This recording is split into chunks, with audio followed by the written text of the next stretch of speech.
Thank you for watching Ben Television. The program is You Decide. My name is Shegun Johnson. It's going to be great today. We have so many things lined up for you to get information, to get analysis, and then to be able to form your own opinion. At least you will know that you have a quality opinion because you have been given quality information. I'm so glad you're watching. We have in the studio regular man, Gosin Azu. Gosin, you are welcome to the program. Yeah, good morning, our Lord Bishop and great philosopher of our time. It's my great pleasure being here with you this morning. Good morning, viewers, and I wish you all a wonderful time as we run into the end of the year 2020 COVID-free. God bless. Absolutely. I think we should say Merry Christmas. We also have in the studio, all the way from Nigeria, Dr. Chike. Good morning, Dr. Chike from Nigeria. Good morning, Dr. Chike. family. Yeah. Good morning, family, and Merry Christmas in advance to everybody. It is good It's been a and long great to be time. alive. Yes, it's Yes, been a I long really time. miss you guys. I took a hiatus from TV for a while, trying to put Okay. and start some new things in Nigeria, particularly Wow. advocacy for persons with disabilities.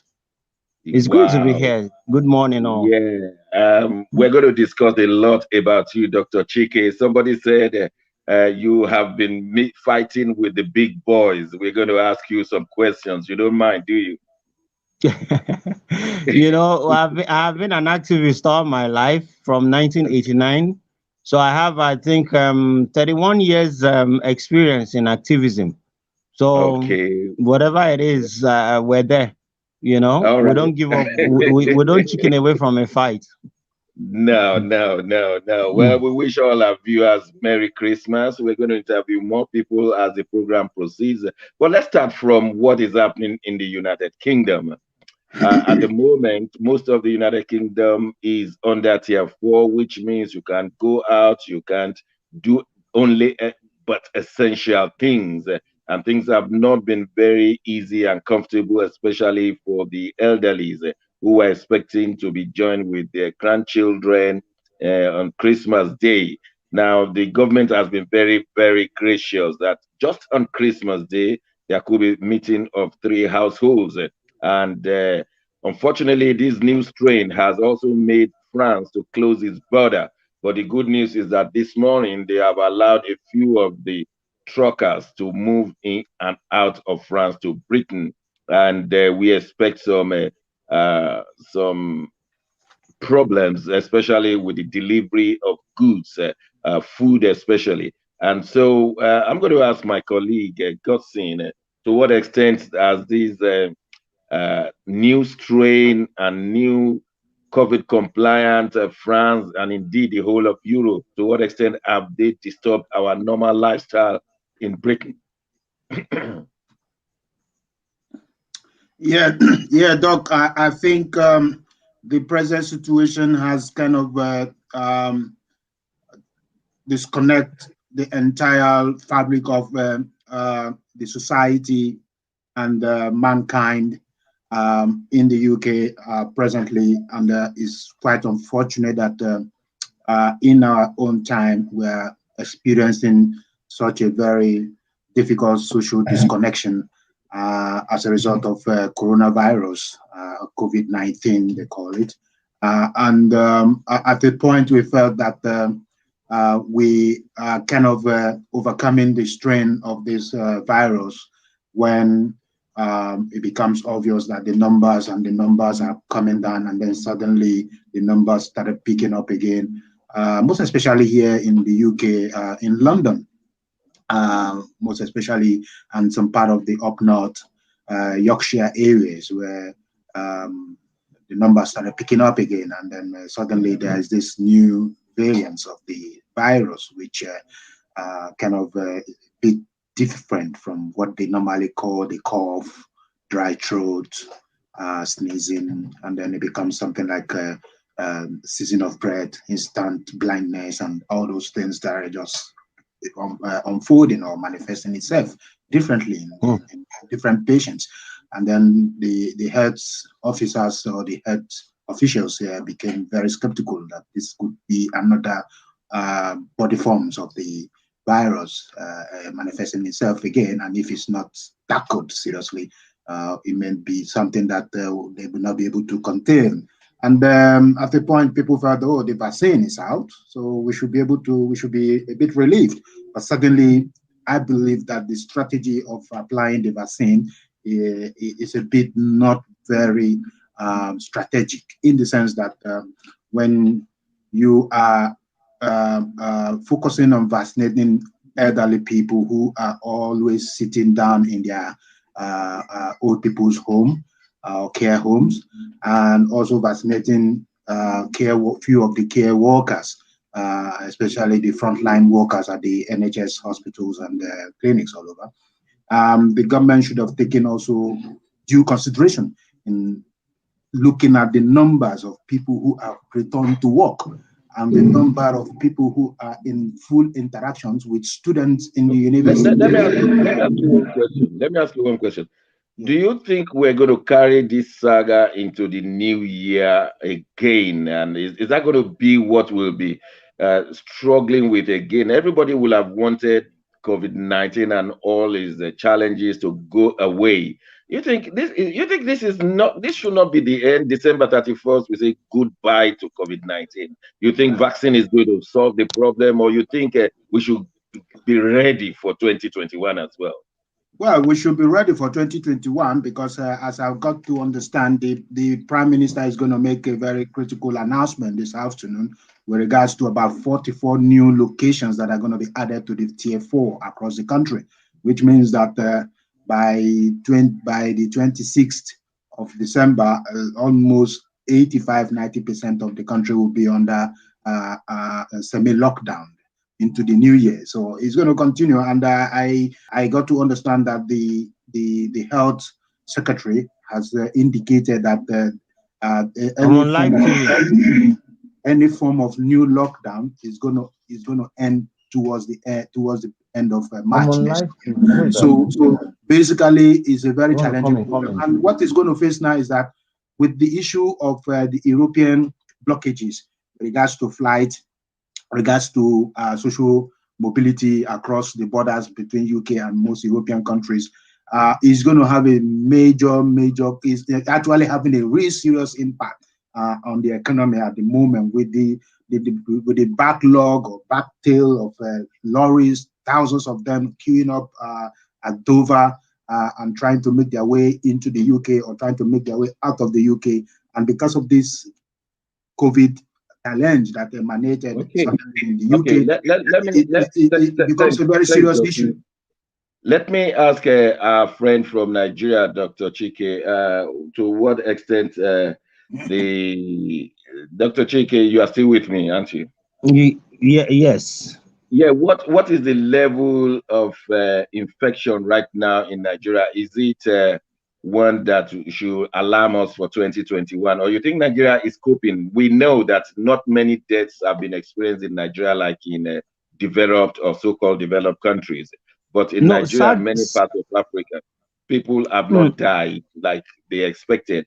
Now, do you think there is a curve or there is a second increase in Nigeria? Yes, there's a second wave hitting Nigeria as it is now. Recently, we had the highest number of infections for one day in the thousands. It was over 1,000, which was the highest since the beginning of this crisis. And sadly, the people of Nigeria, I don't know whether it's our culture or the way we do, I really can't place a finger on it. They don't seem to take this COVID thing as seriously as it is. God save us, but you see, God is in heaven. We have to do the work. The government is doing its best, but the people are not. A lot of African Nigerians don't even believe the COVID thing exists, and if it does, it only exists amongst the elites, people who travel and all that, who travel out of the country and all that. But nonetheless, the response of the people is not something to give kudos to, because the people are not wearing masks. They are not taking precautions. Hand washing and all that is not even, But the medical side, hospitals, before they admit you into hospital, you must do a COVID test, which is a good thing. And testing has improved in Nigeria. So we're arresting the COVID thing more in Nigeria. There are more testing outlets now in Nigeria. So we are able to track numbers. But above everything, the lower cadre of the lower rung of life in Nigeria don't seem to believe that COVID exists. And we're seeing a rise in the numbers. Oh my God. So the government, as a matter of fact, government has had to shut down government activities for 5 weeks just to be able to contain. So no serious government work is going to go on for the next 5 weeks. Okay. People are expected to work from home. Thanks so much for that update from Nigeria. My colleague Nat is in the studio. Nat, good morning. Morning, my love spiritual. Good morning, panelists. Yeah, we're looking at the aftermath of Corona. Are you going to project into 2021 the issues of this Corona? Do you think with the vaccine and vaccination going on all over the United Kingdom, do you see this all getting out of the way by Easter, by April, or you think we should raise up our mind for the rest of 2021 as well? Yeah, just brace up our mind for 2021 because nobody knows exactly what is going on. As it was in the beginning, so it shall be at the end. The scientists are saying one thing, the politicians are doing another thing. So you are not too sure. I think the long and short of this issue is we eventually will have to learn to live with COVID-19. Wow. And the variant, because it's not as dangerous as malaria or flu in the Western world. Okay. But many people are dying of it. If anybody died today is nothing but COVID, which is not true. The other underlying diseases are still rampaging everywhere. So, but anything now is COVID, which is, I think, it's wrong, terribly wrong. It shouldn't be that way. We should be told the truth. Okay. Yeah, I think we'll continue to pursue the truth. Well, Dr. Johnson, and what we are hearing, whether it is social media or it's gossip or just speculation, the Wuhan where COVID-19 originated from,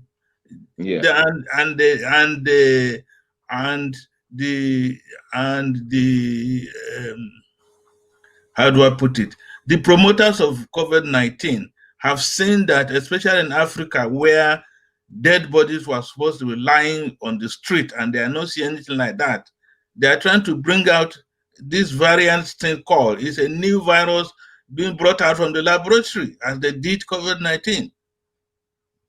You mean from Wuhan? Yes. Okay. And they are saying, or they are looking forward to this time around. If we can't get these Africans to reduce their population, let's bring out another COVID. But I can assure you, all sorts of theories flying all over the place. It won't have any effect. It won't have any effect on the blacks because they are immune. Well, we'll allow those Africans to say themselves. I'm an African now. You are African. As who is African? Yeah, I tend to agree with you. I tend to agree with my Lord Bishop. Now we have two bishops on the live show, so we believe that the Spirit of God is in control now. As always. Honestly, let me just move on. We have to move on. I think maybe before we conclude today, let's just move on. because we have Dr. Chike from Nigeria online. Dr. Chike, we welcome you again. For those of you who don't know, Dr. Chike Okogu is well known in Nigeria. He was a top man in Jonathan administration as the were you the chairman railway Shopee? Yes, subcommittee. Yes, the railway subcommittee in Shopee. Railway We actually started the railway reforms. Oh, all right. That Amici is claiming glory today. Yes, kudos to this government for continuing that dream. Yes, that's good. Also, you are the chairman of the Association of Challenge Nigerians. What is the name of the association? No. I used to be the coordinator of the coalition of disability organizations, KODO. Okay. Okay, let me start this interview like this with you. Let us meet Dr. Chike Okogu. Let's first of all know you just in 2 minutes. Let's know who you are, and then I will go to the time that you've gone viral in the last 48 hours. Just in case you don't know it, everybody has known you now. You've gone viral. But before we go into that virality, let's start with who is Dr. Chike Okogu? Dr. Chike was born about 50 years ago here in Nigeria, and through hard work and tenacity, and streetwise intelligence, I found myself around places like the CNN, in the media, around the media. You can say that I have experience in the media, NTA, AIT channels, DBN, name them. So I've been around everywhere, trying to build this Nigerian dream and believing so much in Nigeria. December 15th, 2006, on my way to the Abuja airport, I survived a car crash that left me with spinal cord injuries. And for the past 14 years, I have since become more of an advocate for the betterment of the lives of persons with disabilities. I'm an international citizen, but I have chosen to live out my retirement life from my 50s in Nigeria, just for the purpose of bringing a better life to persons living with disabilities. You can attest to it that when I come over there and when I go around, I live a first-class life, but I have chosen to be a voice for the voiceless persons with disabilities.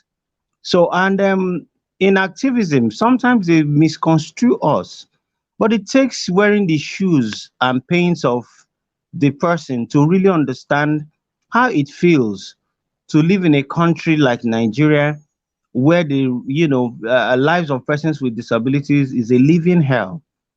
Thankfully, this President Muhammadu Buhari, God bless him, signed into law the Nigerian Disabilities Prohibition Act, which enshrines and promotes the rights of persons with disabilities. There's a 3-year grace period for people to understand the law and get in tune with it. 2 years is going to be gone by 2021, January 19th. But notwithstanding, we have been pleading and begging for understanding. But sometimes these guys push you to the wall. It is hard enough to live with a disability, and harder more to live in Nigeria. So in a nutshell, Dr. Chike is a core Nigerian. I love being Nigerian, and you can't take the Nigerianness out of me. Yeah, thank you very much. I've met you personally, and we had a wonderful time here in London. But somehow you have found yourself entangled with Dana Airline. We have the video clip. I hope studio can bring it on right now before we go on to the challenges of you and Dana Airline. Studio.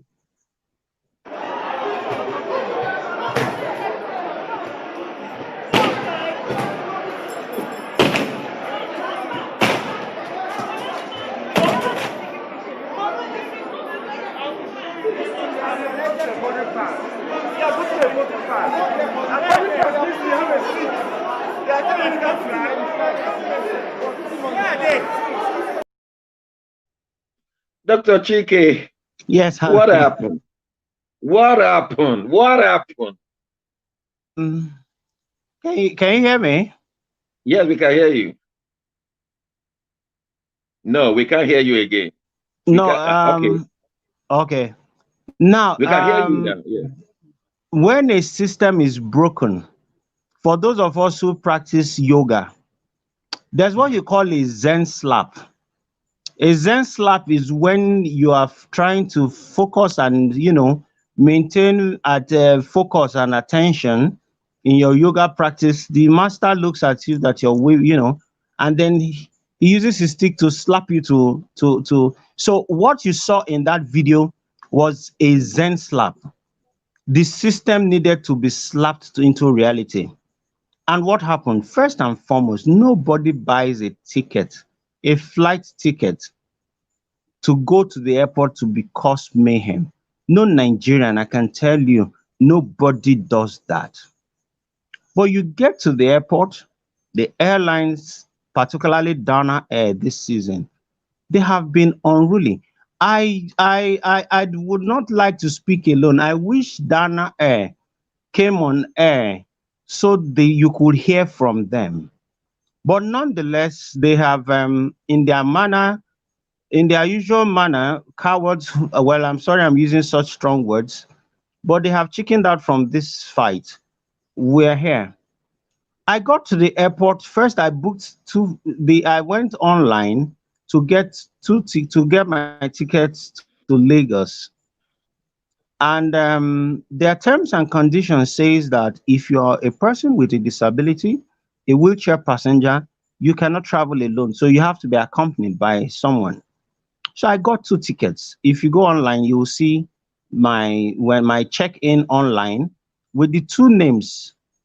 Chukwudi Ahako was with me, and I got two business class tickets. I usually fly business class in Nigeria, not for the purpose of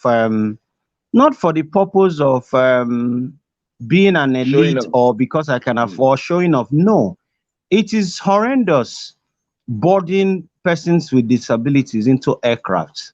So traveling through the narrow aisle for the guys who are lifting you like a sack. There are videos of me being lifted in and out of aircrafts. And it's quite tasking for them. So I make sure that I save up enough to buy business class tickets. So as soon as I get into the aircraft, just by as soon as we get in, I try to get the first seat there, which is business class. Nobody gives me a rebate for that. But nonetheless, that's the price we have to pay. So I got two business class tickets at exorbitant cost because this is high season, Christmas time. Not a problem. I got to the airport, approached the check-in counter, got my boarding passes for the two of us, for myself and the other, my colleague who was going to accompany me on this trip. And then the next thing, the lady came and she had even pulled out the tag to tag my bags. And my colleague took my bag to go wait. And then she came back and said, I'm sorry, sir, you cannot fly. I said, why? She said, it's a night flight. And by their laws or policies, I cannot fly. They cannot take me on a night flight. I said, why? Where did you put that up? If you had moreover, I did not book a night flight. My flight was for 7:20 p.m. and there were two other flights after that time. Maybe one or two were whatever, but I knew I was not 7:20 was not the last flight. And this was a good time for me to travel anyway.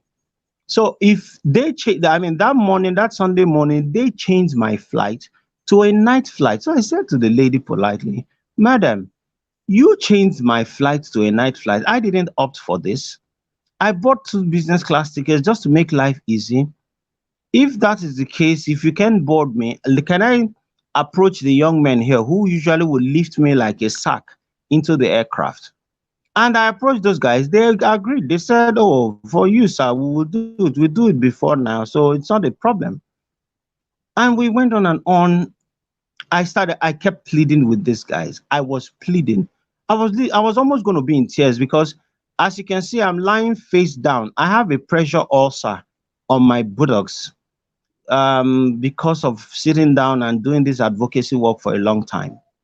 And I had a doctor's appointment, with Dr. Mrs. Lillian Osofia, the proprietress of the Jiximo herbal product. You try everything to take care of your health. And she was going to start me up on herbal medication because her product is a product that is known to have cured breast cancers and a lot of other things. So we wanted to give it a try. And she said the only time she can see me was on Monday, because on Tuesday, yesterday, she had a busy engagement and she was closing work on that Tuesday. But she will assess me and place me on a treatment, and then I can go to her hospice and continue with my treatment for at least a couple of weeks. So when Dana said they will not fly me, you can imagine my emotions. And now this is the worst part of it. I'm sure I wish you told me, I would have sent you. The duty manager was overwhelmed she was drowned in voices of complaints. Other passengers were already agitated and infuriated because Dana had refused to also board them for their own reasons. Mine was a peculiar case. I had my boarding pass. So I approached this lady and I said, "Madam, what you're doing to me is not fair. Why are you not boarding me?" She said it's their policy, they cannot board me. It's a night flight. I said, "I did not opt for a night flight. You did. You put me on a night flight. And if you have to do so what are my options?" She said, "Well, I can come back the next day, Monday at 7 p.m. and then they can fly me." I said, "At whose cost? Are you going to put me in a hotel? I would have missed my appointment. What is going on?" I said, "That is not an option for me. I won't take that option. What other options do you have?" In a very insulting and nonchalant manner, no customer service, what we call I did a doctorate in business administration, and in business, in customer management, we call it criminal service. Is the least of the worst of it. Not even basic, it's worse than basic service. You know what she said to me? "We will give you a refund." And I'm like, just like that. A refund? Just like that? And then at this time, even Jesus Christ, at this point, the racketeering was going on at the airport, mind you. Those seats that were being denied, touts, I tell you, touts were selling those seats. So the airline would deny you your seat and boarding pass, and then sell your seat for as high as 140,000 naira. Ask passengers, they are there. People were racketeering and buying tickets at black market rates. So I said, "Oh, are you denying me 2 business class seats so you can sell them at 140,000 each?" I went berserk. Even Jesus Christ, when he saw corruption going on in the temple, he lost his cool. So if Jesus Christ could then destroy the temple of corruption and ineptitude and incompetence, I have no regrets doing so. And I told Dana so. And after that video you saw, I was arrested. Viewers, you have listened to Dr. Chike, and we're going to give you opportunity to call in or email me, nigeriansdecide@yahoo.com. You have watched the video, you have heard him live. This is a live program. You've heard him live. You want to make your reactions known, nigeriansdecide@yahoo.com. We're going on a short break. When we return, my colleagues and I, we query Dr. Chike Okogu. How come him and Dana, they are in this loggerhead? By the way, know it very well that Dana Airline, who had written us, we got their letter this morning to reply, Dr. Chike. All of these and your queries and questions will be coming immediately after this short break. Don't go away.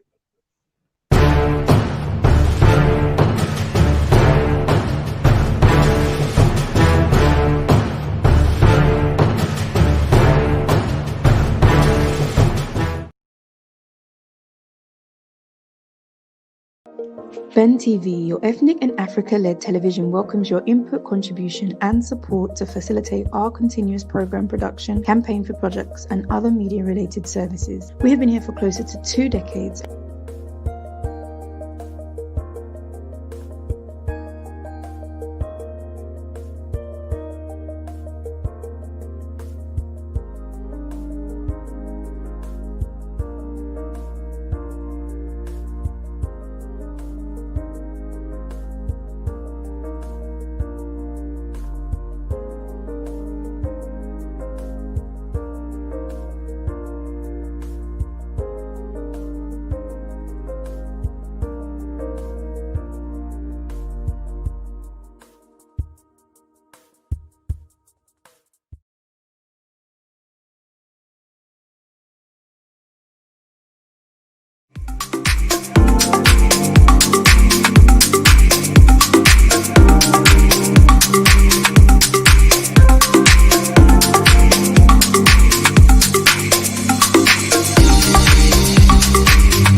Thanks for watching Ben Television. The program is You Decide. We have listened to Dr. Chike Okogu, how Dana Airline treated him. We're going to listen to you in a second. Call in or email me, nigeriansdecide@yahoo.com, and then we will take on, we will ask him to answer all your questions. But before I open the floor to my colleagues and the rest of the world, we have approached Dana Airline and we have asked them to even come over and discuss at this live show. But they sent us this reply, and I believe that you need to hear this reply before you start firing your questions at Dr. Chike. This is from Dana Airline. First, Dr. Chike brought the court case himself. My CEO, who is strongly against discrimination, advised that we get an apology from him to us, the staff that was physically assaulted and FAAN, because their properties were also affected, but he refused. So the court case isn't our idea. Dr. Chike has my phone number, and I will have expected him to engage us that destroy properties at the airport. We have a policy, and if that policy isn't favorable, he will expect a constructive engagement than violence. We are among the few airlines accepting to carry PWDs. So how did we go wrong? For the flights, first I want to tender an unreserved apology to our guests for the service failure. We had issues with 2 of our aircraft and immediately grounded them in line with our high safety issues, with our high safety standards and global best practices. But that affected our schedule seriously. But we acknowledge the frustrations our guests, and we are deeply sorry. We have taken delivery of one of the aircraft from maintenance, and we're expecting another this week. We are doing everything possible to get back to our renowned on-time performance.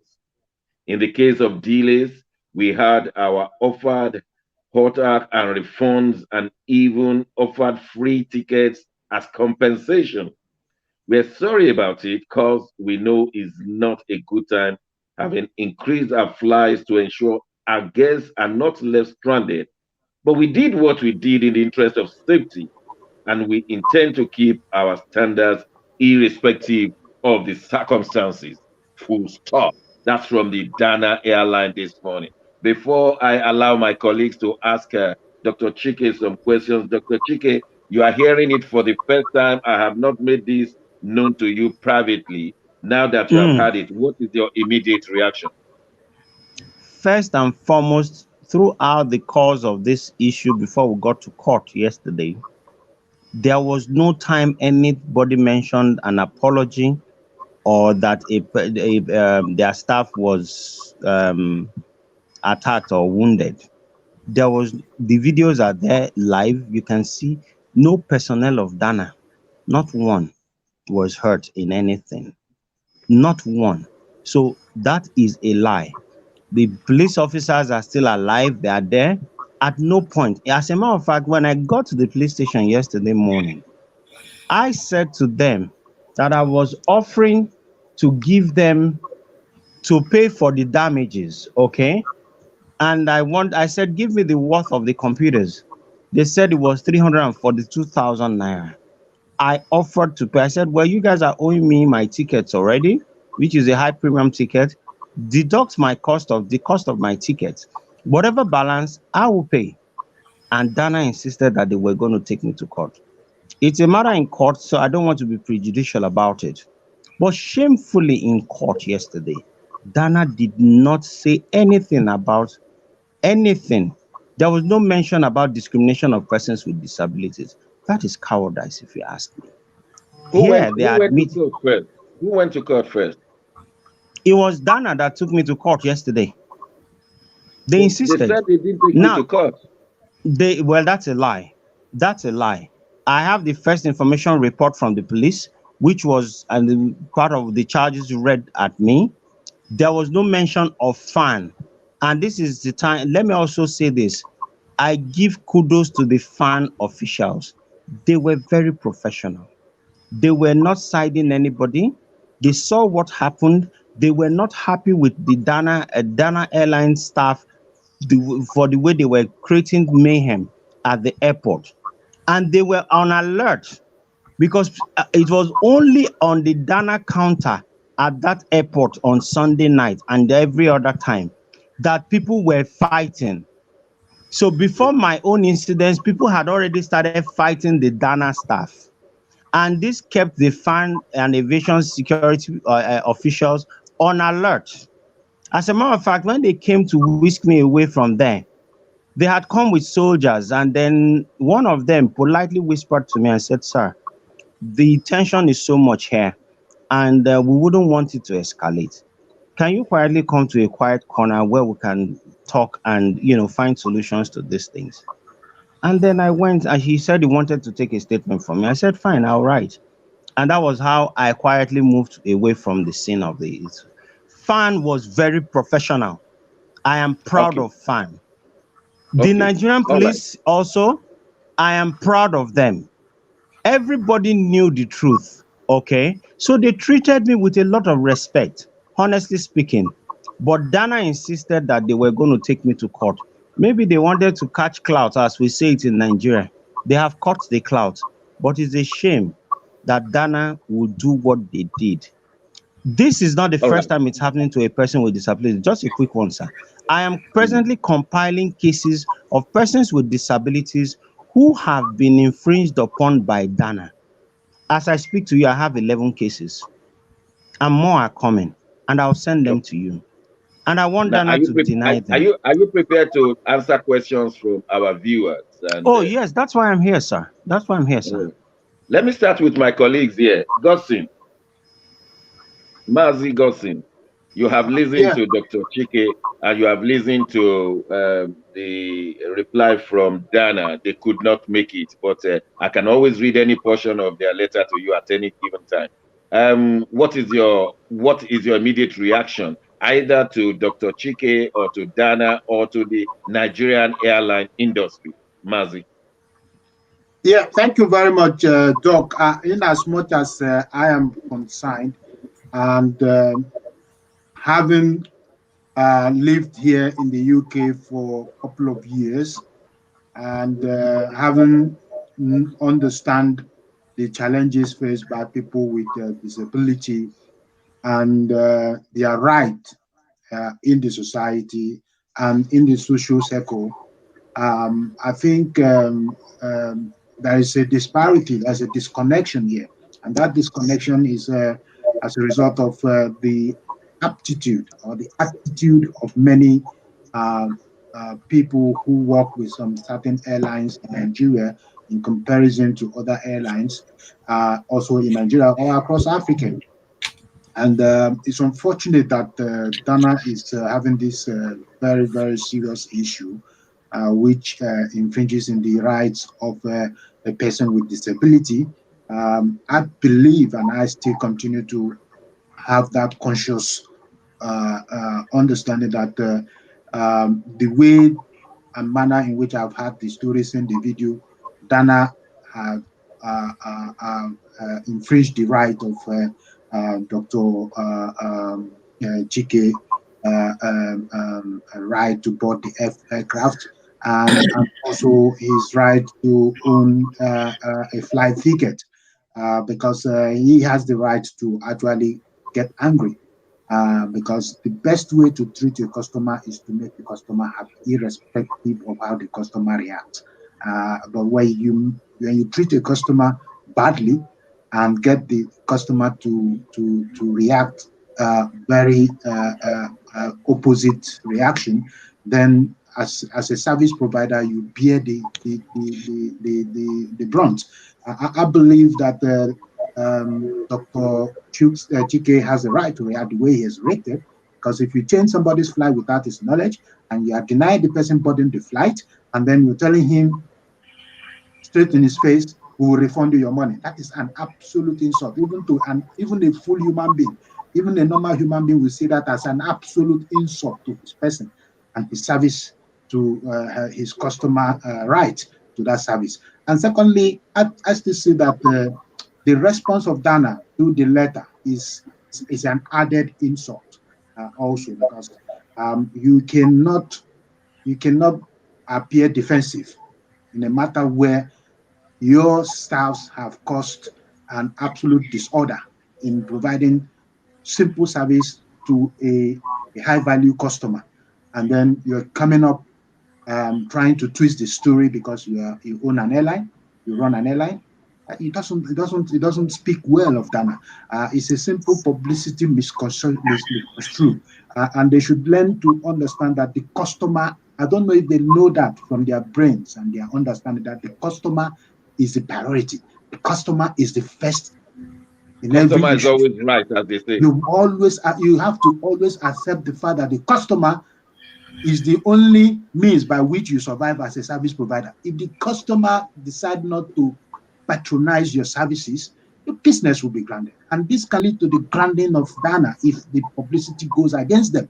And they may All right. Let me give chance to others to participate as well. Thank you, Godson. Nat, you've listened to the two sides of the story. What's your take, Nat? Nat. Well, three things. First of all, I'm still trying to process the whole thing. It looks like a movie. I'm just trying to process the whole thing. Three things.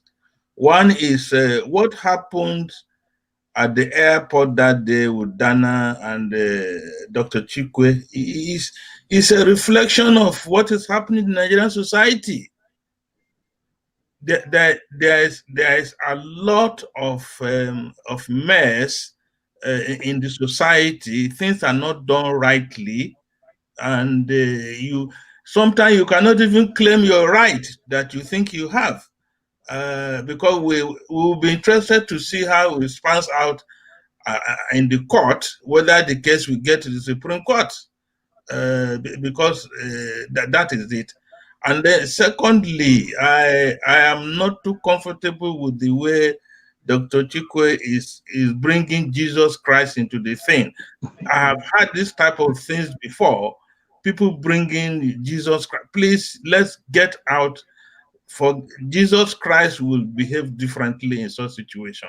It's not issue of, and two wrongs do not make a right.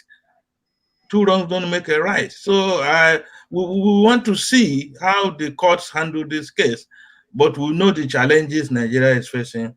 And so what happened at the airport is a reflection of the challenges we have in Nigeria as a society. Thank you, Nat. I'm getting some reactions here. I will be mentioning their names later. One reaction is that Dr. Chike could have sued Dana, and I think it's brought by Anne Njemanze. You can sue them too. This sort of treatment is so rife at airports. You don't treat people wrongly and expect them to always be calm. That reply by Dana is so very insulting to Nigerians. Please keep sending your reactions. Walter Okafor, the treatment method on him is not and can't be acceptable by any standard.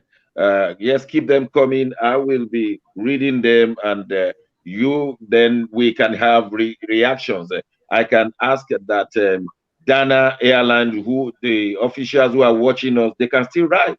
You can write your reaction immediately to nigeriansdecide@yahoo.com. I mean, while this program is on, we will take care of you. In seconds, they will get to us. This is the age of digital.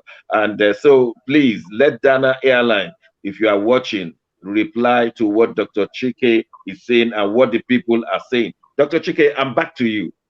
Yes, you are sir. hearing the reactions from my colleagues in the studio and from the public. I don't know them. You don't know them, but people will be reacting for the days and weeks to come. Tell us in a nutshell the Nigerian airline industry, the way you see it. How do you think we have fared in the last 10 years? Customer service, maintenance, and no longer having planes dropping from the sky and destroying lives. How will you categorize the whole of the airline industry now? Thank you very much, sir. First, let me apologize to Dr. Nat. Using Jesus Christ as an analogy is my own way of saying that even Jesus was human, and I am human too. So I can lose my temper. I am sorry if that offends anybody's sensibilities or religious beliefs, and I apologize for that. Without much ado, the systemic rot in the aviation industry, or what, okay, whatever it is, as it is in the Nigerian aviation industry, Dana happens to be my friends. On the day we had the Dana air crash in Lagos, believe it or not, I still flew Dana same day to Port Harcourt. So that's how long I have been their friend. I choose Dana before. In fact, there are only two airlines in Nigeria for me, Dana and others, just because of my relationship with them. So if it can happen to me, you can imagine it happening to any other person. Mr. Ezenwada is saying that I should have called him, asked him was his phone turned on that day. I can name a lot of them whom I tried to reach on phone that day. They all turned off their phones. So how could I have reached them? That's the second one. Now, in the matter of today, the Minister of Aviation is somebody I love so much, Mr. Hadi Sirika. I love you, Mr. Sirika. President Buhari, I love you too, because you signed this bill into, you give us our rights in form of an act, so we have government protection in the law. But Mr. Sirika, you failed. You failed because the airport renovations going on. You closed Abuja Airport for months, did all renovation there. It is a shock that at the end of the day, airports in Nigeria don't have facilities for boarding persons with disabilities. Note that we all will be disabled one day. Mr. President is already disabled, maybe because you age, because as you age every day, you are become a person with disabilities. So it can happen to anybody. We drive every day and a car crash can happen. Ailments, sickness and whatever diseases can happen. COVID-19 can make one disabled. A lot of things can happen. So I said to Mr. Sirika, this is a wake-up call, because Dana is in the eye of the storm today. It can also be another airline tomorrow. We're talking of Dana today. It is a systemic problem. I've come to the UK. I get priority boarding. And when they board me, it is so easily done that I don't feel a scratch or an inch of any pain. And you know what? The guys who board me keep smiling. I'm not a burden to them. I feel happy to fly. Local flights from the city airport, from every Leeds. I've been everywhere in the UK, so I know what I'm talking about. Why shouldn't we in Nigeria have similar service back home here? Our officials, everybody travels. And this hurts me. This hurts me particularly because when I was in Shopee and as a chairman of the then culture and tourism subcommittee, I signed off funds for accessible tourism that would have provided facilities for boarding persons with disabilities. I did that. The permanent secretary at that time in the Ministry of Culture and Tourism, Mrs. Nkechi Ejele, I hope she's still alive. And people ask her, they embezzled this money. That's how wicked Nigerian government officials are. I was the one who wrote the petition to the Senate to take her to the EFCC to account for that money. They embezzled that money. If that woman had not embezzled that money at that time in 2014, we probably wouldn't have this problem today. So you can see it's a systemic rot. The Nigerian government, this is a wake-up call to them. Disability runs in every family. All of us are disabled. You're either financially disabled or physically disabled or one way or the other disabled. But Okay, one let thing me is ask common. you, while people are still emailing us and sending us their own views, of course, you can keep them coming because we want to ask Dr. Chike before he leaves the program, whatever question. Did you, having listened to you completely, did you regret the smashing of the computers? It's hard to put it together. In one breath, I would say, yes, I regret my actions for going overboard and appearing violent because that is not who I am. Mm. But I have no regrets on the other hand because the system needed a wake up call and somebody needed to slap them to reality. If I didn't do what I did, we probably won't be talking about this today and it will just slide off like that. So I will apologize for my actions to all well-meaning Nigerians and my supporters and followers and friends that I went overboard, yes. But I had to do so because I needed to protest. And you see, in Nigeria, sadly, it is only when persons with disabilities shut down the expressway or do something, go to the National Assembly or wherever and fight with them that where attention is given to us. Must it be that? Look, I did everything humanly possible at the airport on that day. I don't want to mention names, but Dana staff, I approached a lot of them.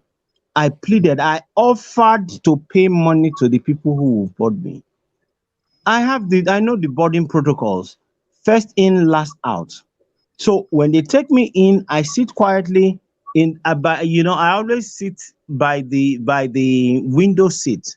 So that way I don't get in the way of anybody in the case of any emergency. I know the risk of flying too. If they in the case of any emergency, able-bodied Okay. people will have to, yeah.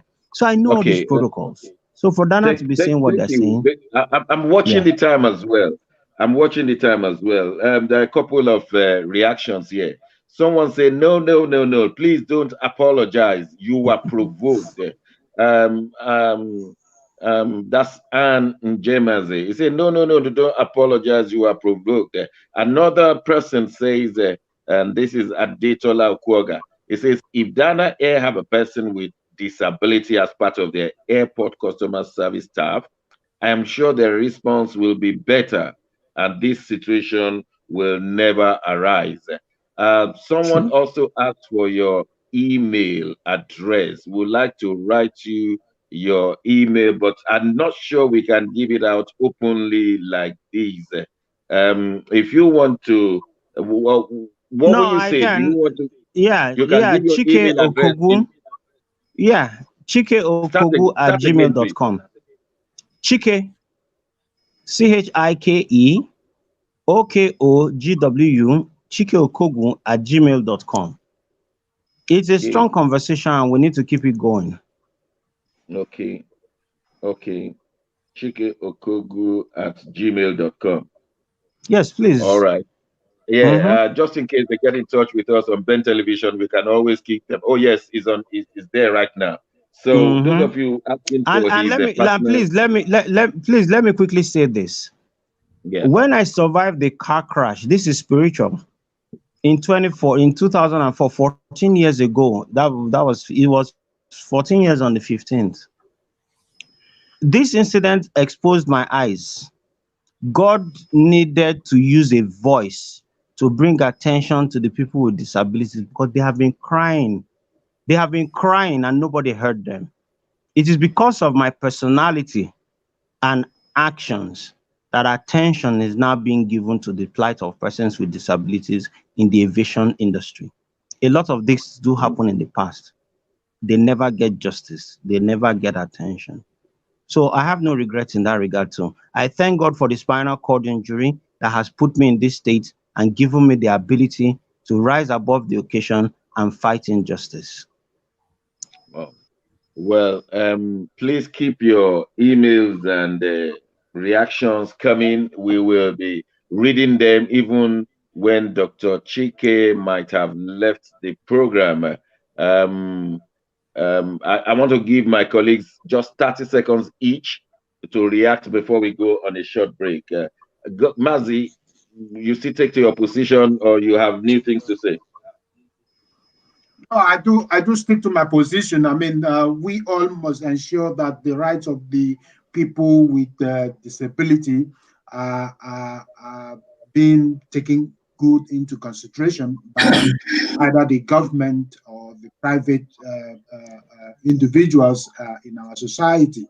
In as much as Dr. Chike have said, in the last 20, 25 odd years before the emergence of this advocacy for the right of the people with disability, nobody cares about the people of disability in Nigeria. Nobody, I mean, you struggle to survive by your own. No, the government doesn't care about you. They don't even employ them. They don't even care to employ them. But in recent times, the last 5, 6, 7 we're watching years, the time. Thank you very much. The last 5, 7 years, they are now being employed by the public sector and private sector to be able to give them some sense of belonging. 30 seconds on this matter. Okay, thank you very much. Again, I want to re-emphasize what I said earlier on. The incident at the airport is a reflection of what is happening in the Nigerian society. And as Igwe Godson said, nobody cares about people with challenges in Nigerian society. The law provides that all public facilities should have access for disability people, but nobody cares. The ministries, both federal, state, and local government, private facilities, shopping centers, there is no provision. There's no provision. And so it's more than Dana, it's more than what happened. You mean that's just the tip of the iceberg? Yes. Well, Dr. Chike, we know we've been holding you on. We're going to go on a short break. I don't know if you can still stay with us when we return, but just in case you cannot, what would you like to say before we go on a short break? I think first, I thank Nigerians and all those who have been in support of this fight. And I thank you, Ben TV, for giving us this opportunity to speak. I also thank Dan for what they have done, because they have used it to also bring attention to the places. I thank Buhari for signing the law into, and I thank the minister for all the good work he has done in the aviation industry, but he needs to do more and bring lives of persons with disabilities. Thank you. Okay. Thank you very much for your position. Please keep your reactions coming in throughout the program. We will be reading your reactions so that we can together put Nigeria on the right path. This is a public issue. Nigerians decide at yahoo.com, or you can respond to our YouTube. We'll go on a short break. When we return, the Kankara boys are back. What are your positions? Don't go away. We'll be right back.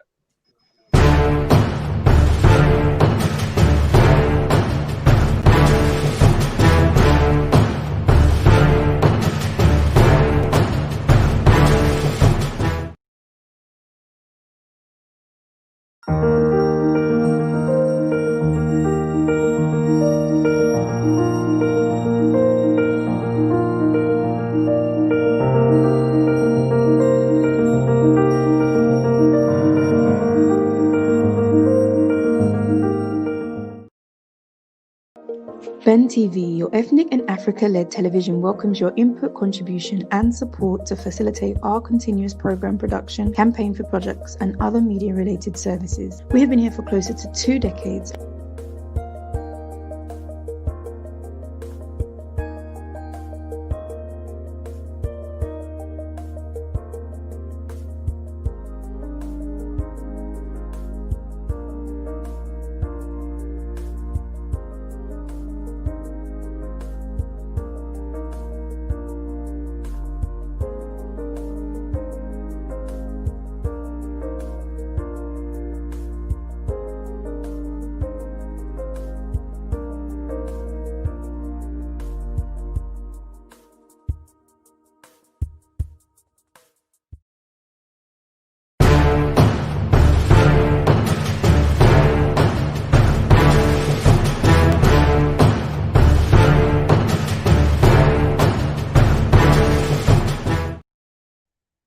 Thanks for watching Ben Television. You're welcome back. Many of us were told a few days ago 600 boys were stolen from Kankara Secondary School. 200 escaped on their own, and another 50. Then finally, 334 boys were released. The Miyetti Allah claimed that they negotiated on behalf of the federal government. And all of a sudden, the Nigerian army said, no, it was the Nigerian army that rescued those boys. I'm still intrigued how 334 boys were taken, or 600 boys were taken on motorcycles and disappeared from their schools. And others, if you like, call them conspiracy theorists, have said that these boys were not stolen, just a scam of making money out of the federal government. How much did they pay? We don't know. Nobody has told us. But let us hear an update of this story. I'm going to call our in-house researcher, Nat Yako. Please get us up to date. Okay, thank you very much, Dr. Johnson. You see, as characteristic of Nigerians, the Kankara incident is almost fading away, because we have developed a psyche that, you know, nothing surprises Nigerians again. And so in the next few days, few weeks, few months, you forget about any Kankara thing. Because if you tell people in 2014 there was a Chibok, there was a Dapchi, and now we have Kankara, some Nigerians will not even remember this. This is not history.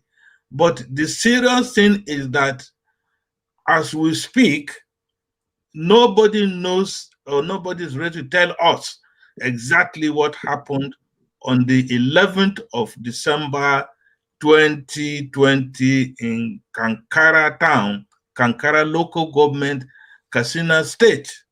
And incidentally, President Buhari came into Daura that evening. So the President arrival and the Kankara incident, it just some few hours gap.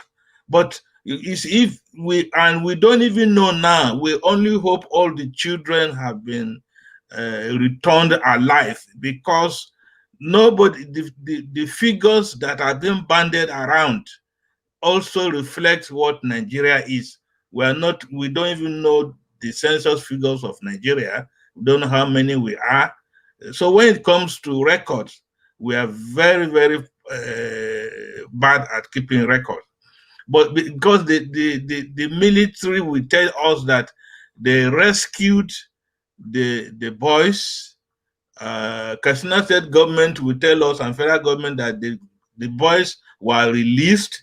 And I know there's a difference between rescue and release. Again, the Katsina State governor and even the Lai Mohammed want us to believe that ransom was not paid, but we know ransom was paid. There's a figure that's also been mentioned, around 30 million naira. So I had it through the social media and other means. And so I don't know why the federal government should keep telling lies, or the Katsina State governor, that no ransom was paid. When we know Katsina State governor negotiates with bandits in the past, he pays them money. When the money is exhausted, they come back. Other Nigerians have some intelligence to know which one the truth and the lies. The government cannot keep lying every day. It is not a quality for governance. It is not one of the good governance aspects we should be proud of. Katsina State governor should please come out clean. He should come out clean. And we know that in very serious crimes in the decent places, people like him should even resign. He has failed the state, has failed these boys. The federal government have failed in the security, ensuring security for lives and property. And coming to tell lies really doesn't help anybody. The consequences this is having the effect on Western education in the 19 northern states. Katsina started because the kidnappers or abductors told them to close schools. They have closed all the schools indefinitely. Jigawa State followed, Zamfara, Sokoto followed, and I think almost all the northern states now are closing down their schools because of Boko Haram. And education, Western education is the foundation for development. But when you say no for Western education and you listen to them and you close down their schools, then we are in a big problem in years to come. Okay. Just one quick question to you. Yes. Unfortunately, like you have observed, the states have closed their institutions and educational institutions, and that might be on the short term.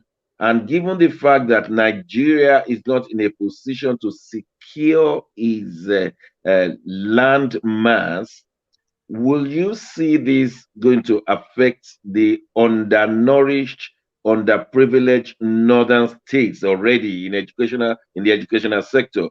Will you see it something that will now send them in the next 20, 50 years even worse than what we know now? I can assure you, in 2020, the northern state, when I say northern, majority of the northern state, they are 50 years behind the south. When I mean south, southwest, southeast, south, 50 years behind. And with the closure of the schools now, for a long time, we don't even know how long, then what will it be in another 10 years time? You just add another 20 years, so we're talking of 70 years. Because I even to worsen it, we listen to those children cannot speak English in junior secondary school, senior secondary school, cannot speak English, and you hear your president speaking Hausa to them. I mean, it's sad, it's unfortunate, it's shameful and disgraceful that in 2020, this is what the situation of education is in northern Nigeria. It's not like that in the southwest or the southeast or south. Even the middle belt, it is not like that. Okay, let me ask Mazi. Yes. Mazi Godson, what's your immediate reaction to all these Kankara boys? And like Nat has opened our eyes. This is going to make the northern new citizens, the next 50-year citizens, they're going to be less educated, especially compared with the South. Well, Doctor, it's rather unfortunate that we are finding ourselves in these present circumstances, in this present time and age, in the 21st century, and it's rather a very disconnection of our society in Nigeria at this very point in time.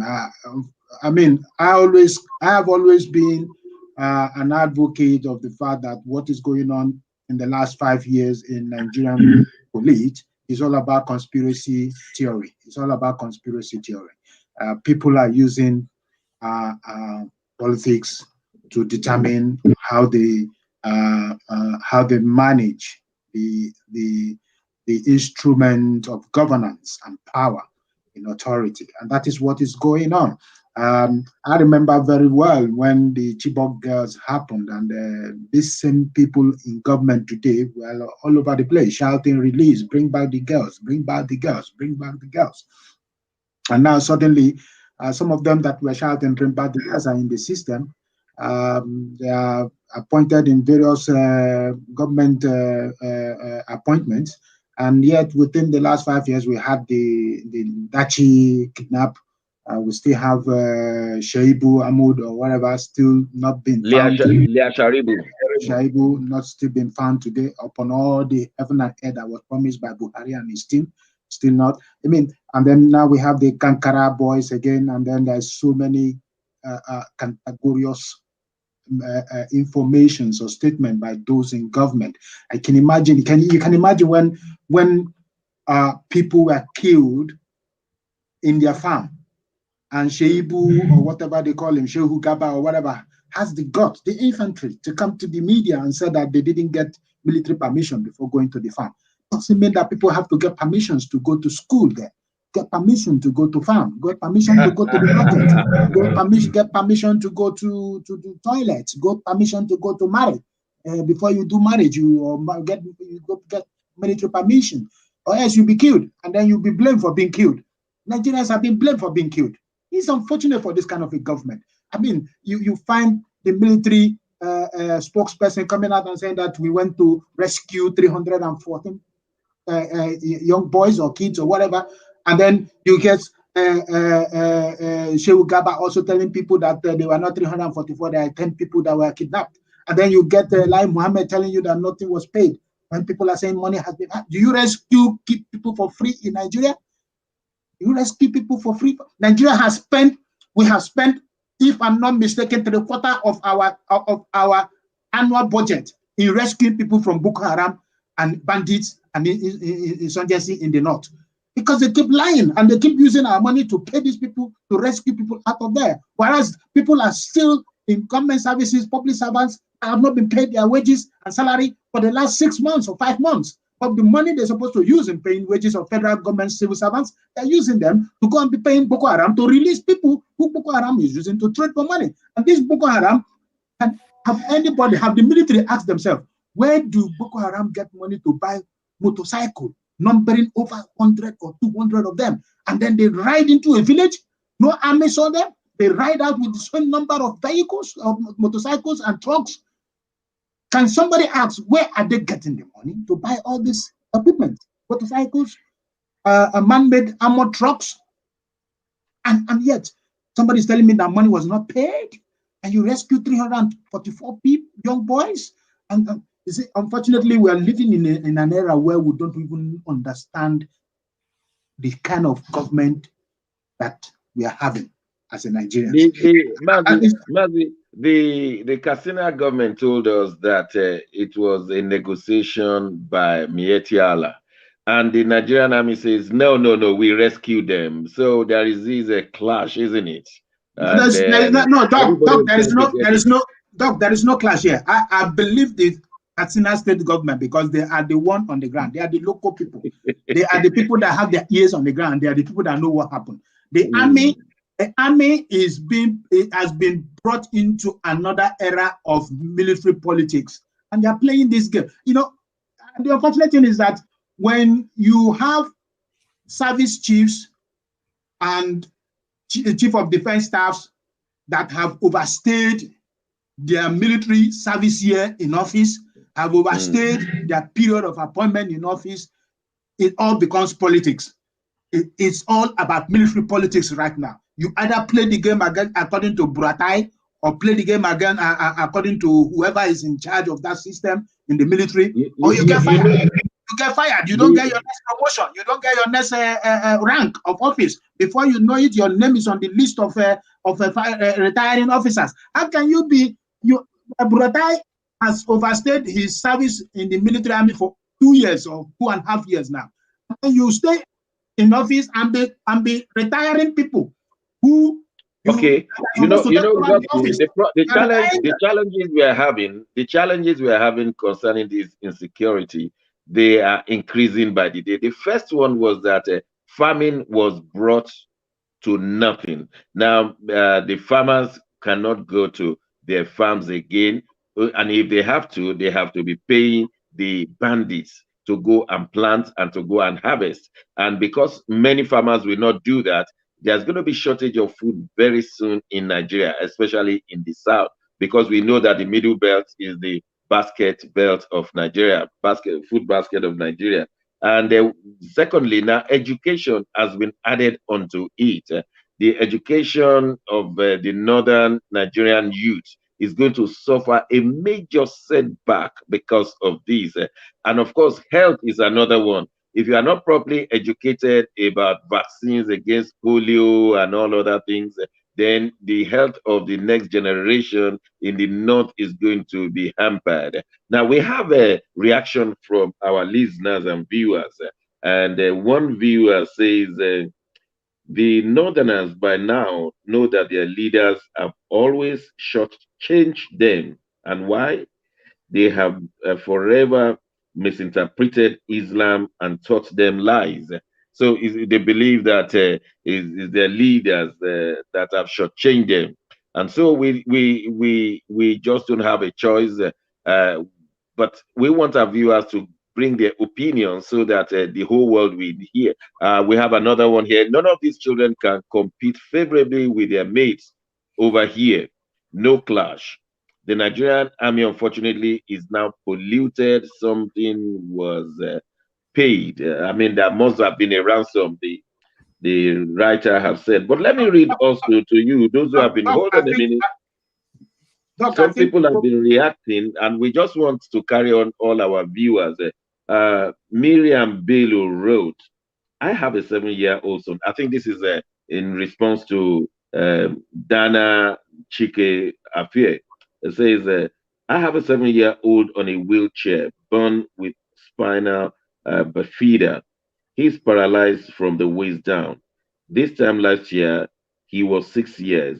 I got to the airport and Dana say they won't check in my family because they don't carry wheelchair passengers. I have never flown Dana. I was livid. The people were very rude. And he continues, Miriam Bello, because they don't carry wheelchair passengers, I have never flown Dana. And he says, someone called me to the side and said, I should tell them I will take responsibility for my son and his wheelchair. That's the condition on which we were checked in. Unfortunately, I did not follow up. And now Miriam finally concludes. He says, I fly Arik and Airpeace regularly. They are ever so pleasant. I will usually board their aircraft first. Now, this is the reaction of Miriam Bello, someone who had got a challenge on all of this, and we just have to bring them. Please keep your reactions coming in because we want to read them. We want you to participate in this. Yes, Mazi, you were saying something. No, sir. Doc, what I was trying to emphasize here is that the problem we have in the country today is as a result of a government that was not prepared to be in government, and every one of us have been saying this many times and many times again that this present Buhari government was never prepared to be government, and it has been showing, evidences have been proving that in the last 5 years, they still don't have a real focus, no direction of governance. Because when you come into power with all kinds of promises, heaven and earth will make things better, and yet things are getting worse and worse every day. And you have the kind of elements that you put together to help you governize a better system of governance, and these elements are making things worse. The likes of Eneche, the likes of Loretta, the likes of Shehu Gaba, the likes of Lai Mohammed, these guys are coming up with informations that are infiltrating the system, making the country unbelievable, making the government unconducive, making the government and the country as a whole unconducive for both the citizens and foreigners to speak. You can't be you can't be coming out in the broad daylight and be telling. What will you sum up our security situation? I mean, we were told that some, in fact, maybe I should ask Nat to update us on these people who were kidnapped, emirs who were kidnapped, or the people who were killed in the last 1 week. The emirs coming together to say something is wrong. The king somewhere in the southwest who was kidnapped. And Nat, update us on the security situation of Nigeria, or shall I say the insecurity? Mazi, I'll come back to you. Well, it's more of insecurity, and again, it's very sad, and it's unfortunate that in the 21st century, year 2020, we are talking about securing Nigeria, when that should be the first and foremost thing for any government to do, to ensure that life and property is secure. Then other things will follow. The killing of people, maiming of people, burning down properties is worsening every other day.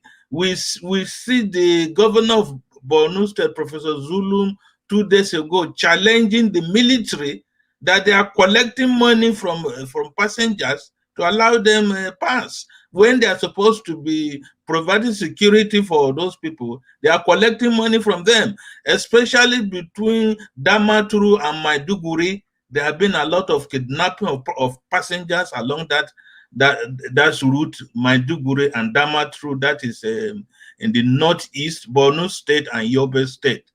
The Kaduna Zaria, the Kaduna Abuja road, people is now abundant because if you're on a suicide mission. If you travel on that road by road, you are not sure you are going to get to your destination or go back home. The emir of Anka in Zamfara State, a first-class emir, was attacked, and 7 of his members of the entourage were killed. And then you come to Kogi State, there have been killings recently there. In Ondo State, a first-class emir was killed. And first-class Oba, High Chief, yeah. Yeah, a first-class Oba was killed, which is sacrilege, which is we didn't used to hear such type of thing, and so again you find even military people, police being killed by these bandits, by these terrorists. They I mean, to go and kill a policeman or the military, or they even attack barracks of military, especially in the Maiduguri axis. And again, for the president to come yesterday to say that our borders should be handed over to God, it's only God who can ensure that our borders are protected. I mean, it's a very, very dangerous statement. It's very sensitive. The president doesn't know what is going on. The president does not even know the length of the Nigerian Niger border. The president quoted 1,400 kilometers, but the the actual length of the Nigeria-Cameroon border is 1,600 kilometers. Not Is to it talk Nigeria, Cameroon, or Nigeria and Niger? Which one? Nigeria, Niger. Okay. Not to talk of Nigeria-Cameroon border is 1,975 kilometers. Not to talk of that. Now, not to talk of the 277 kilometer border between Nigeria and Benin Republic. And then we have the Atlantic Ocean, I don't know, the nautical miles, which has also become a very dangerous area. Yeah. So, yes. Thank you, Nat. Let Mazi, you've had an update on that one now. Well, the president of the Federal Republic of Nigeria said he's handing over the border security to God. When God has handed it over to you, you are now handing it over to God.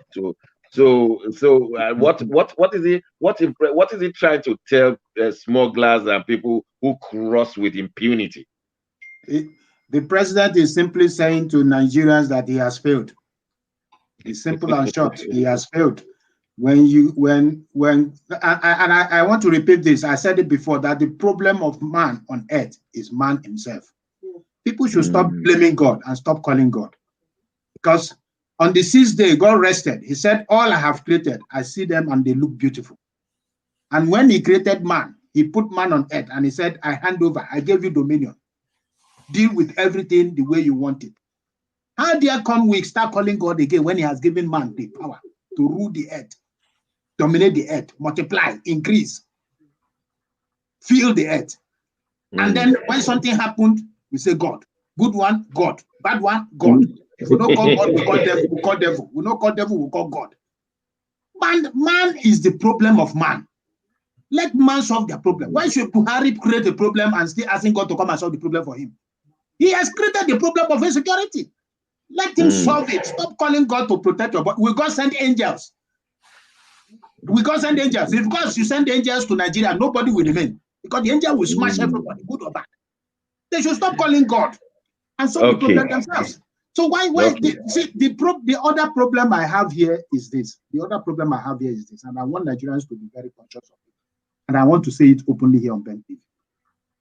Can the likes of Jonathan that handed over to Buhari in 2015, and the likes of Namadi Sambo that handed over to Buhari and his colleagues in 2015, that went to visit the same Buhari yesterday, come out openly and tell Nigerians, the person they saw in Aso Rock or Aso Villa or inside the rock or outside the rock is the same Buhari they handed over government to in 2015. Because we are seeing complications. That's okay. We have to go on a break right now. We have to go on break right now. We have to go on break right now. The person we see in Aso Rock yesterday, is it the same Buhari he handed over to in 2015? We have to go on break right now. Before we go on break, there is a Becky Owolo has written us. Becky Owolo has written us, and he says, we will ask the full FAAN to release the full footage of the incident with Dana and Dr. Chike. That short clip will not be able to justify Dr. Chike.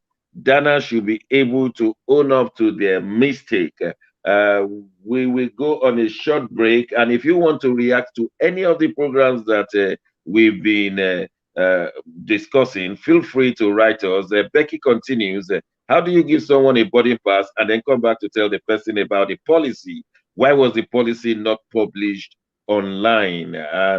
So we'll go on the short break. When we return, hey, hooray! The universities are going to open in Nigeria. ASU have declared and Ngige has declared, and also your national identity number will now permit you to phone in Nigeria. You don't have that number, you don't connect it with your SIM card, you don't phone in Nigeria. We are back to the Stone Age. Don't worry, you can always get it even while you are in the diaspora. We'll be right back. We go on a short break right now.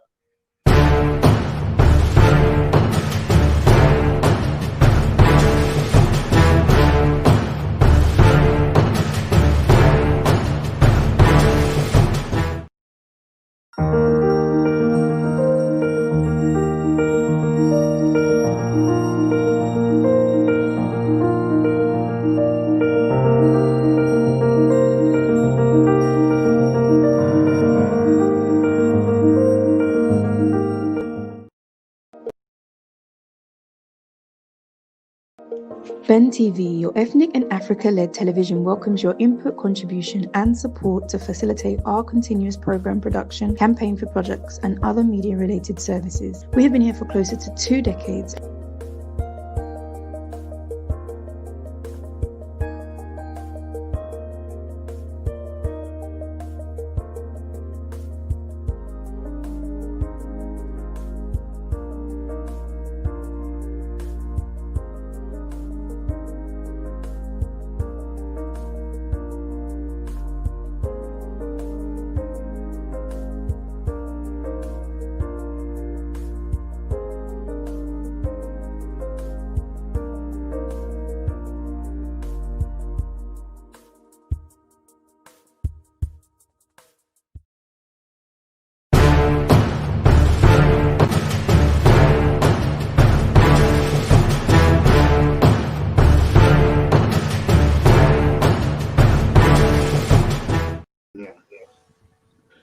Thanks for watching Ben Television and welcome back. The program is You Decide. We have been discussing issues affecting Nigeria especially, and if you want to react, please write and we will read your reaction to the whole world. So please, we want you to keep your reactions coming in. We will continue to do that throughout this program. Now we want to move on to the next topic we have here. The Nigerian university academic system has suffered so many setbacks because of the reneging on agreement between the federal government and the academic staff union of universities. And this is the challenge that has been on. We are told that the federal government agreed on some payment terms with the universities, especially the federal universities and some state universities. Then the federal government will now renege and will not pay them their due amount. And the academic staff union of universities will refuse to teach because they are suffering. We understand that for the past 5 months, they have not been paid because they have not been working, and that is the position. And when 2 elephants fight, the grass suffers. So it was good news when we heard yesterday that both the federal government and ASU have agreed to return to classroom. Federal government had promised them again. We hope they will meet up. But if Nat is still there, Nat, you want to bring us up to date on this issue? Well, Dr. Johnson? Yes. I want to ask you first, who now holds record of ASU going on strike? Is it your regime or the present one? Make it plain. I know you as a former ASU official, you and Jega and Professor Iwu, I think you have the longest period that you're on strike. How long was it? Well, there is a strike.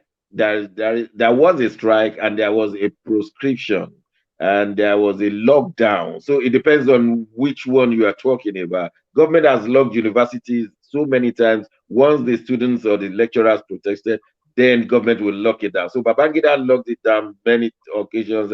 So did Abacha and the rest. So we continue having this. Someone has said that if we add in the last 20 years, the universities have been closed officially when they should be open for about 4.5 years. Okay. If you add them together. Okay, I just want to continue by, when in the 60s, 70s, 80s, and even 90s, it was the university students that were going on strike and not ASU. But we know of recent, ASU have taken over strikes in the Nigerian universities. But again, when we have a rogue government who doesn't keep to agreements, we should not blame ASU. That is my stand. We should be blaming the federal government, who will make a budget and they know they don't have that money. They will sign agreements and they know they won't keep such agreements. We should hold the federal government responsible for some of the challenges we are having in the education industry in Nigeria. And so it's not going to be easy to quantify the negative impact these strikes will have on education in Nigeria, even for the next 5 years or even 10 years. Because even before the COVID-19, the educational system was in a disarray, more of comatose, more of wanting to be declared a state of emergency. And so we just pray and hope that ASU calling off their strike, and we also hope and pray that the federal government will not renege in their promise this time around. Because if you destroy your education industry, you don't have any country again. Okay, Mazi Gossin, we just want to see if what would be your reaction? We want to hear from you, because you are an academic man here in England. You've been here for first degree, second degree, and now third degree. And so what do you think Nigeria can do to help the tertiary education in Nigeria? Well, Nigeria has to do a lot. They need to do more than a lot. And like I said from in my one or two of my previous comments earlier on today, that the problem we're having and we're facing presently in Nigeria with regards to the present administration is that we have an administration that has no comprehensive governance policy approach, both for finance, education, security, developmental strands. Everything is just all over the place. And that is why we're having all over the place society, where there is no jointed effort to combat the challenges facing the country today. We have a society where people are chunking out graduates that are really not graduates, graduates that cannot spell their names, graduates that cannot introduce themselves in a very comprehensive, straightforward, formal process, even in their own language. There are graduates who cannot even express themselves, even in their own language, in an academic strand in Nigeria. Tell a graduate of economics or history or politics or whatever, not even to express himself about what he has studied in the university in English, but express himself what about he has studied in Yoruba or Igbo. You find it difficult. They said, no, because you can't speak English, tell me what you understand by what you studied in the university in your language. It's very challenging. I'm building up a program in Nigeria called Employability Skills. There are people who are MLC degree holders in Nigeria. They can't work in an office. They can't even work as shopkeepers. Shopkeepers keep record of what you are selling every day and give a returns. They can't. Upon all the whole thing, they went to that university, which they call university in Nigeria.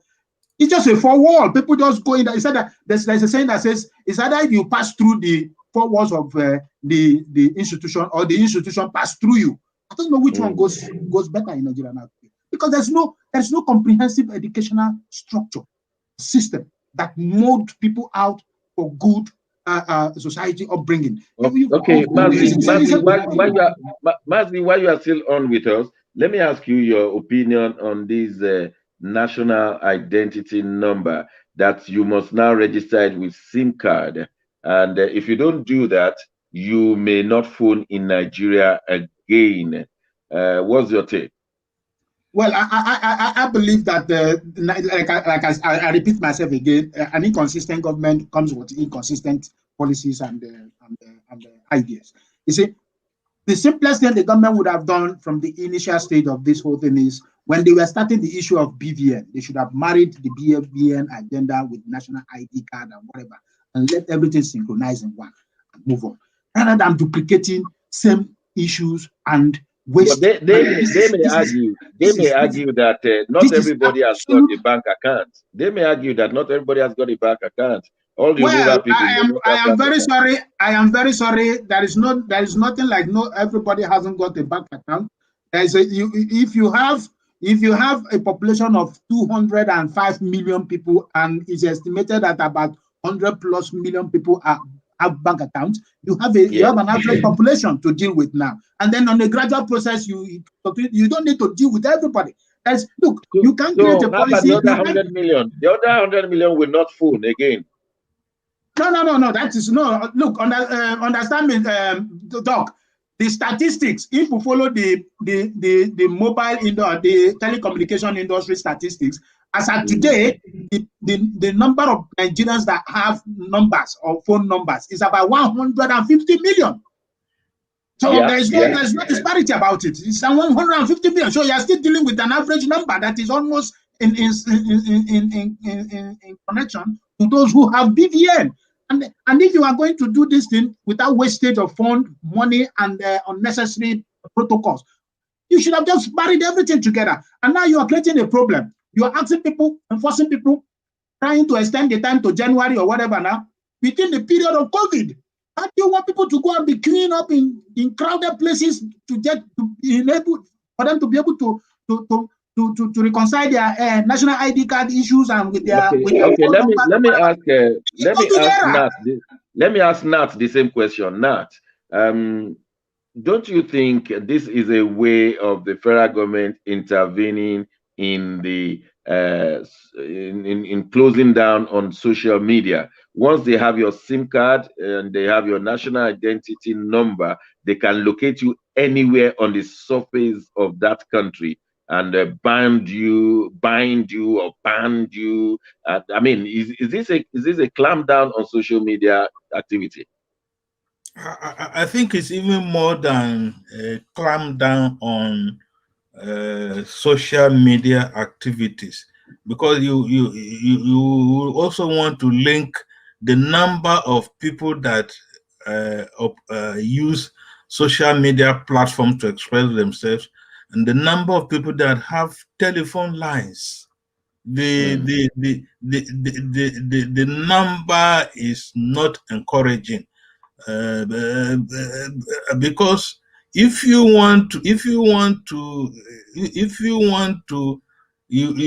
are preying on the privacy of individuals when you want to know wherever they are at any particular time, or even know what they are doing.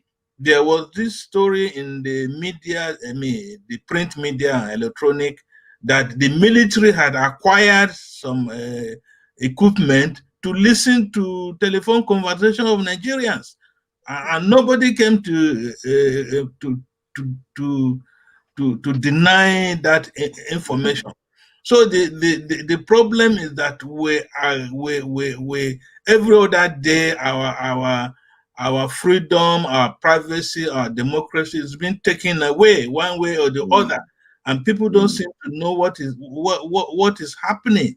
And even with that at the disposal of the federal government, they are not able to provide us security.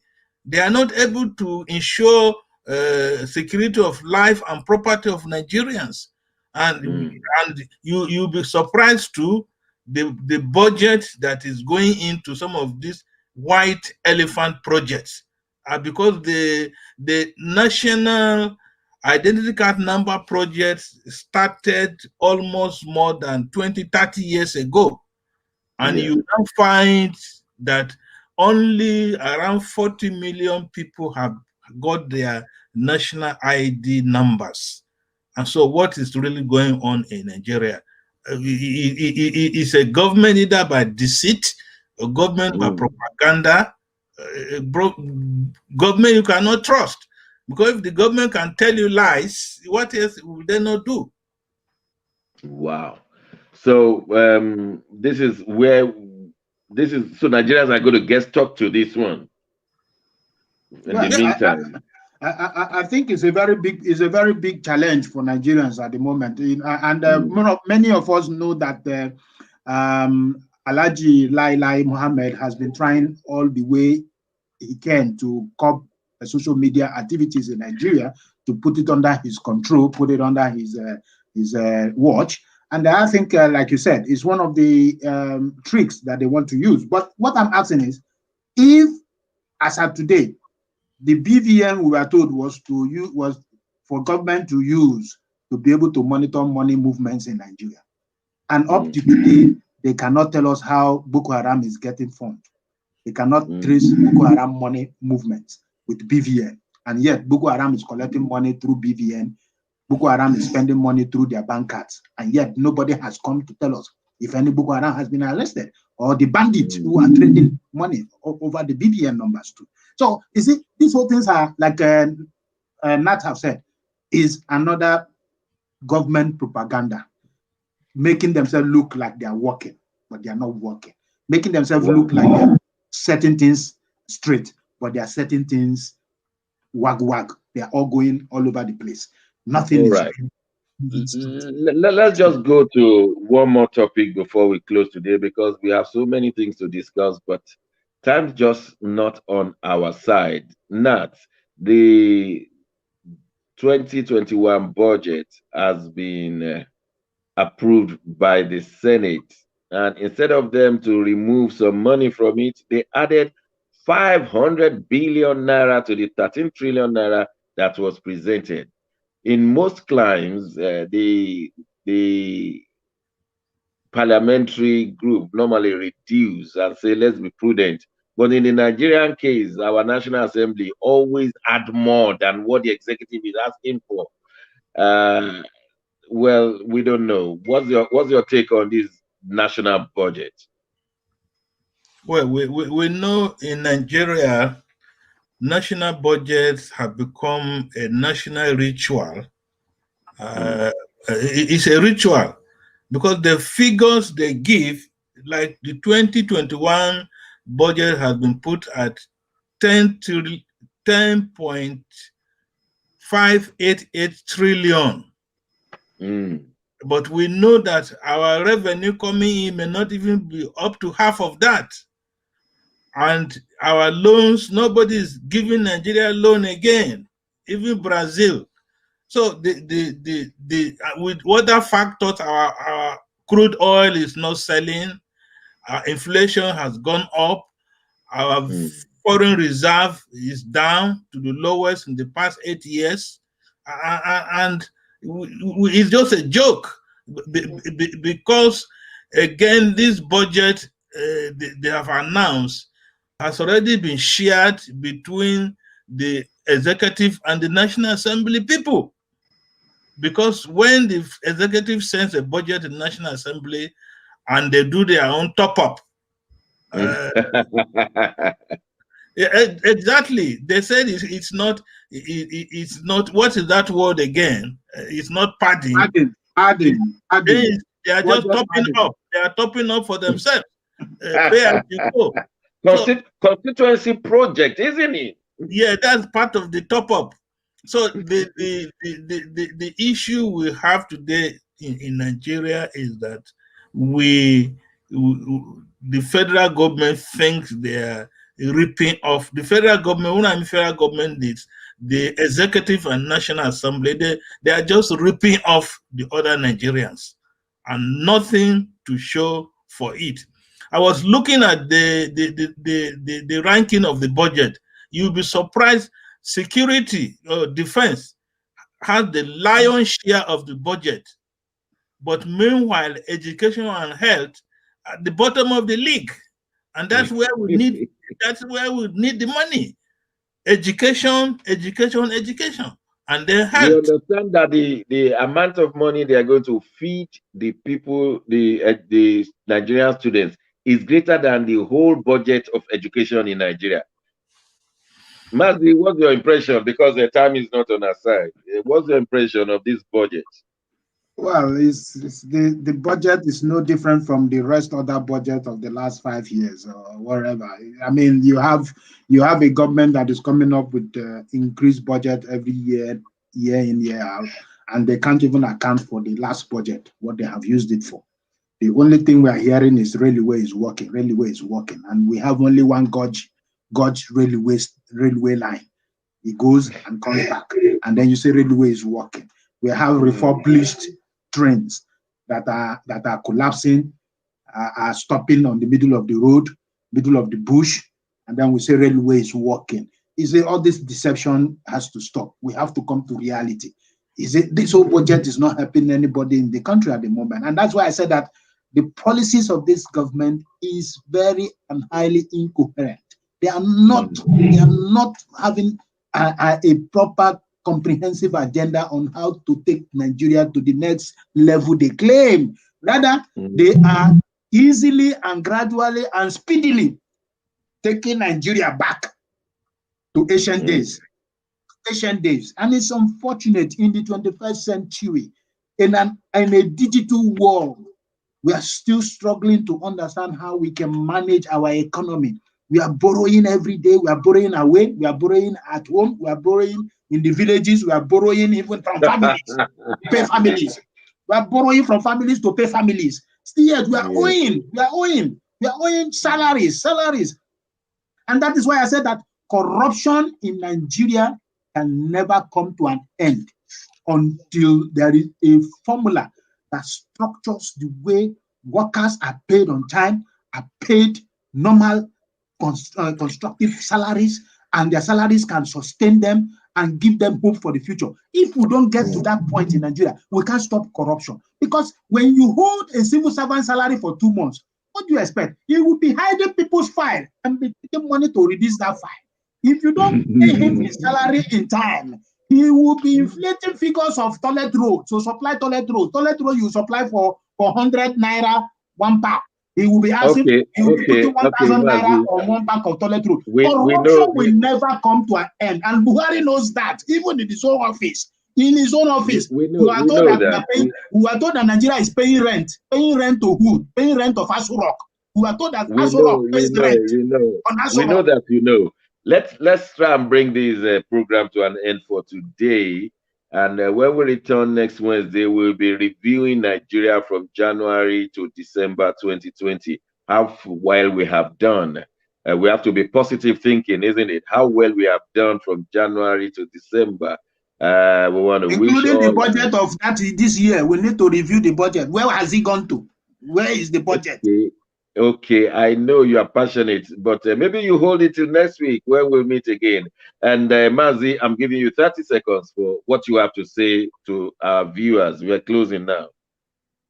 Well, it's my great pleasure. I want to wish all of you a wonderful year. I know it's been a year of challenges.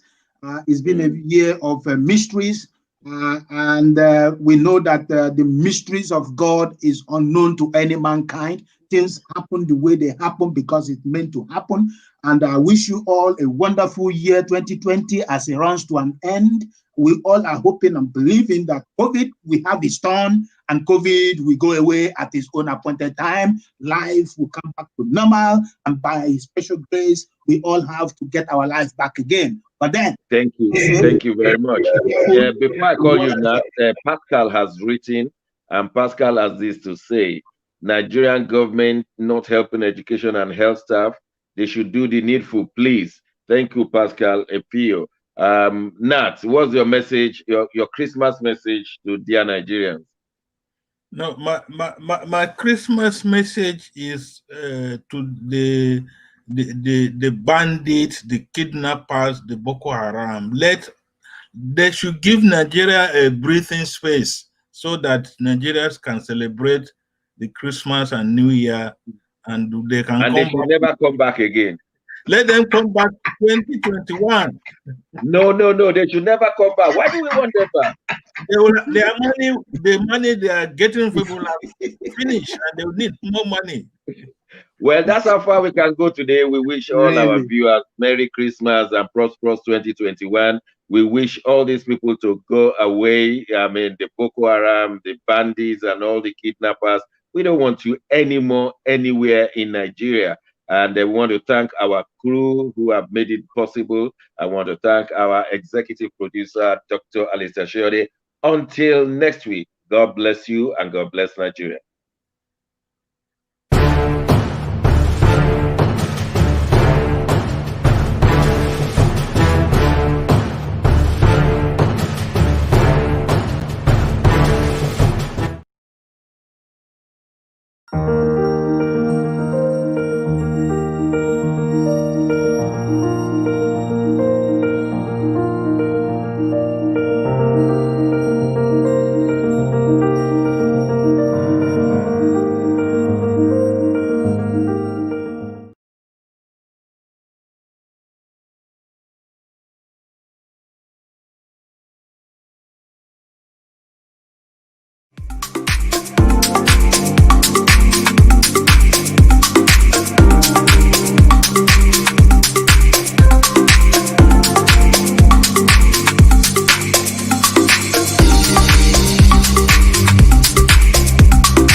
Ben TV, your ethnic and Africa-led television, welcomes your input, contribution, and support to facilitate our continuous program production, campaign for projects, and other media-related services. We have been here for closer to 2 decades.